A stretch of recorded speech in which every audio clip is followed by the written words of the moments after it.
Hello again, my fellow artists. We're returning today to this animal slash pet piece of portraiture. Today what we want to do is focus on our background.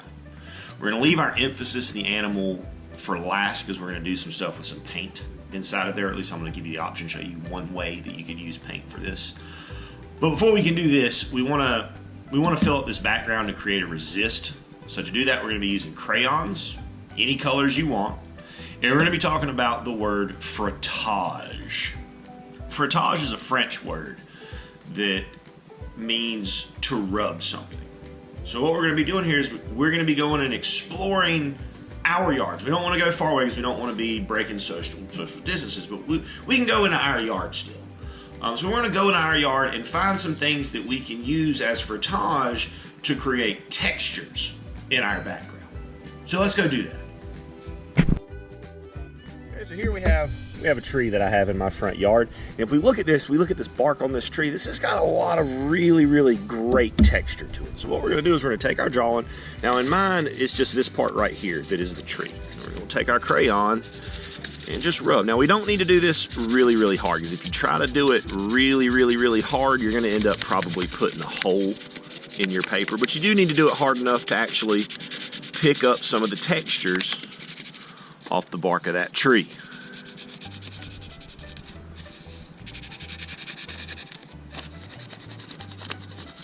And it might not be perfect, and that's okay. We don't need it to be perfect.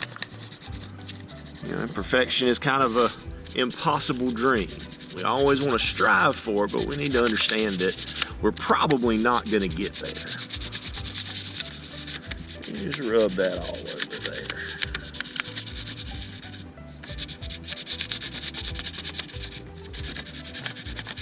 It helps a lot of times. Notice how this bark goes up and down. So it helps if we go across the texture. Instead, so if the bark's going up and down, I'm coloring side to side. That helps with helping to pick up a little bit more of that texture than we otherwise would have. Yeah, we get a little bit of that barky texture in there. That's nice. I like it. I am a fan. All right, so that's my tree bark. Let's see what other kind of textures we can find. Okay, so here I'm gonna see if I can't pick up some texture off of this brick right here. I'm gonna lay the draw down. Now here I'm looking at getting these vine shapes. So I've got a different shade of brown. And we're just gonna see what we can pick up off of that.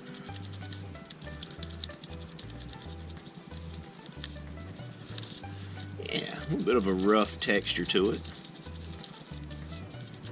You know, we're just exploring, y'all. We're looking around. We're seeing what we can find in the world around us that we can use to make art.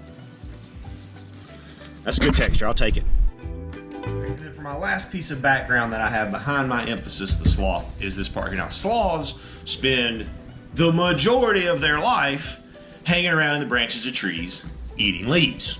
So, I picked some leaves off of the tree in my front. Now, leaves are an excellent thing to create frotage with because they have lots of these tiny little veins, these xylem and phloem inside of them that carry the nutrients out from the roots in the ground out to the other parts of the tree. So we're going to take this, we're going to put a few of them right underneath our paper. They don't all have to be turned the same way. You know, I have some that are upside down, some that are right side up, and we're just going to kind of mush them flat a little bit and then see what we can pick up.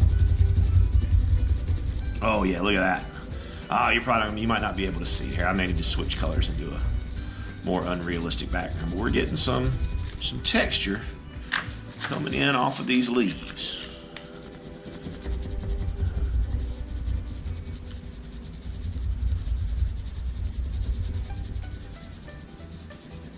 And this is similar to what we've done in the classroom before, because we've used rubbing plates to create, you know, textures and frotage, things like that. But it's very different being handed a plastic sheet and saying, you know, hey, go add these textures, and actually going out into the world and finding and discovering these textures for yourself. Now with that, I'm gonna speed this up because this is a lot to color and I don't want y'all to have to wait on me through this whole thing.